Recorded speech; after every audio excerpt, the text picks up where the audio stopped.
Assalamualaikum dan selamat datang ke Pala Bola News. Seperti biasa, Pala Bola News akan menyajikan berita bola sepak terbaik kepada anda semua pada setiap hari.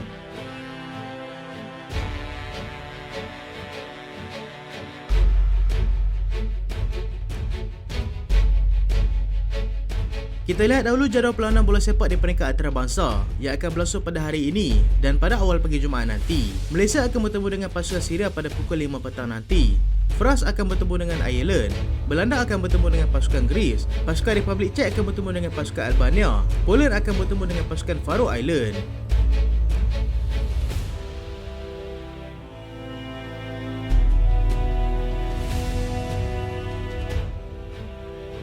Kita mulakan dengan aksi bola sepak tempatan. Luqman Hakim tagih sokongan padu rakyat Malaysia. Penjerang pasukan Kevin Cottridge, Luqman Hakim Syamsuddin, mengharapkan sokongan rakyat Malaysia bagi membantu skuad bawah 23 tahun negara untuk melepasi pusingan kelayakan Piala Asia B23 2024. Luqman kembali menyarung jersey Harimau Muda selepas tidak dapat berbuat demikian untuk aksi Piala AFF B22 pada Ogos lepas. Biarpun Thailand dijangka menjadi pencabar terhebat Malaysia dalam kumpulan H, sokongan padu penyokong amat ditagih Luqman kerana beliau dan rakan-rakan pasukannya menampilkan aksi terbaik semasa pusingan kelayakan. Selain Malaysia dan juga Thailand, kumpulan H juga mengandungi pasukan seperti Bangladesh dan juga pasukan Filipina. Malaysia bakal memulakan aksi kelayakan menantang pasukan Bangladesh di Stadium Chonburi, Thailand pada hari ini. Sekiranya berjaya melepasi pusingan kelayakan, Harimau Muda bakal membuat penampilan ketiga dalam Piala Asia B23.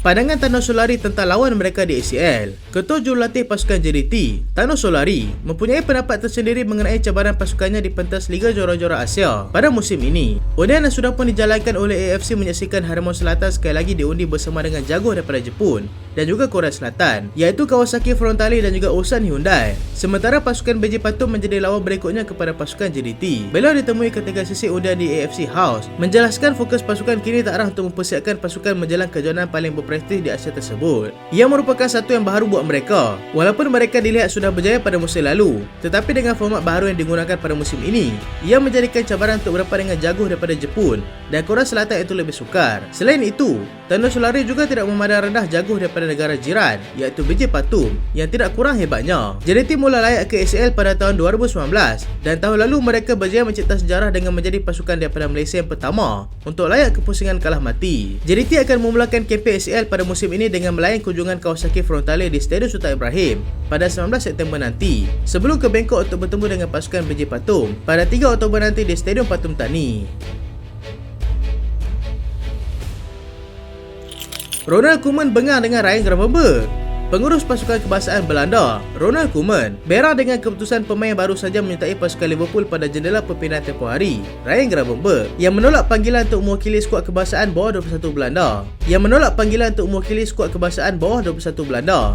Dia menyertai pasukan Liverpool pada harga 35 juta daripada pasukan Bayern, menolak untuk mewakili pasukan bawah 21 Belanda kerana memberikan lebih fokus kepada kelab baru beliau, iaitu Liverpool sepanjang tempoh rehat semasa Asia Antarabangsa kali ini. Perkara ini jelas tidak menyenangkan hati Ronald Koeman selaku pengurus pasukan senior Belanda setelah melihat beberapa pemain lain turut menolak panggilan tersebut.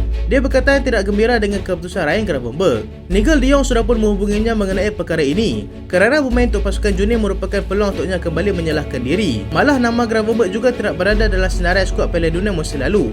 Berikutan situasinya yang sering memanaskan baku simpanan pasukan Bayern pada musim lalu.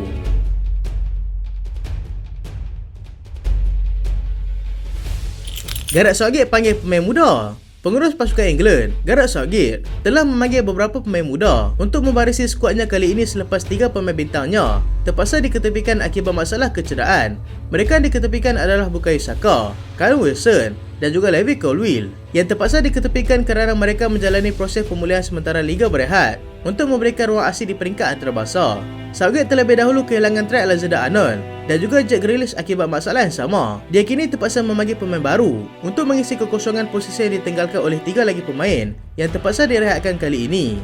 Mereka yang dipanggil adalah pemain pertahanan muda Chelsea, Bashir Humphries, yang kini bermain secara pinjaman dengan pasukan Swansea, dan juga rakan pasukan Lewis Hall yang juga sedang dipinjamkan ke pasukan Newcastle United. Seorang lagi pemain muda dipanggil adalah Alfie Devine yang kini sedang beraksi cemerlang bersama pasukan Port Vale di League One. England akan menjambung kembali aksi pusingan kelayakan Euro 2023 dengan bertemu pasukan Ukraine pada Sabtu nanti dan seterusnya menentang pasukan Scotland pada 12 September nanti.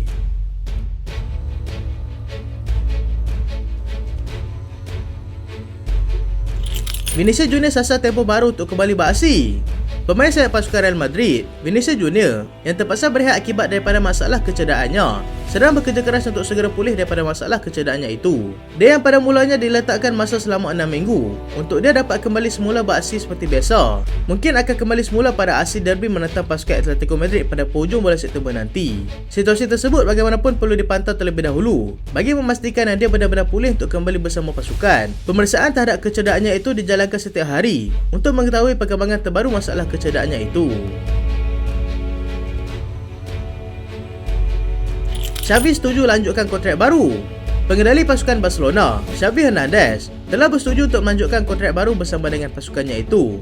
Dia dilaporkan bersetuju untuk melanjutkan lagi tempoh kontraknya bersama dengan pasukan itu selama 3 tahun lagi, selepas pihak pengurusan tertinggi berpuas hati dengan prestasinya setakat ini. Keputusan ini sudah pasti menggembirakan Presiden klub, Joan Laporta, yang turut berpuas hati dengan progres pasukannya setakat ini. Barcelona hanya berbelanja sekitar 80 juta euro pada musim ini untuk membawa masuk pemain dengan masih belum kalah setakat ini dalam kempen musim baru La Liga.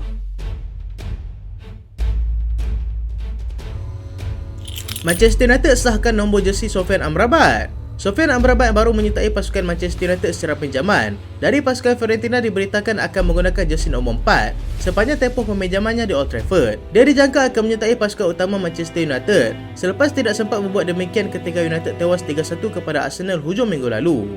Dia dijangka akan berada dalam senarai pemain United ketika menentang pasukan Brighton sekembalinya mereka daripada rehat aksi antarabangsa.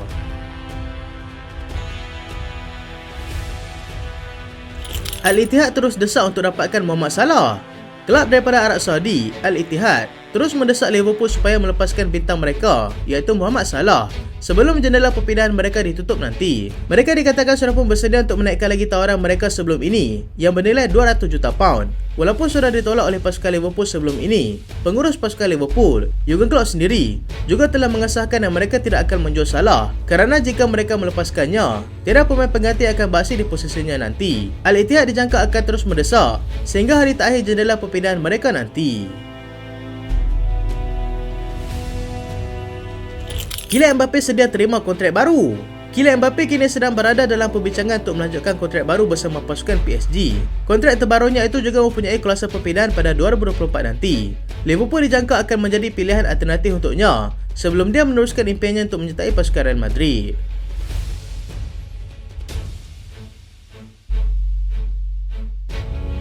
Itulah berita pada kali ini dan terima kasih sebab tonton sampai habis. Jangan lupa like, jangan lupa share, jangan lupa subscribe. Aku Solian. Assalamualaikum.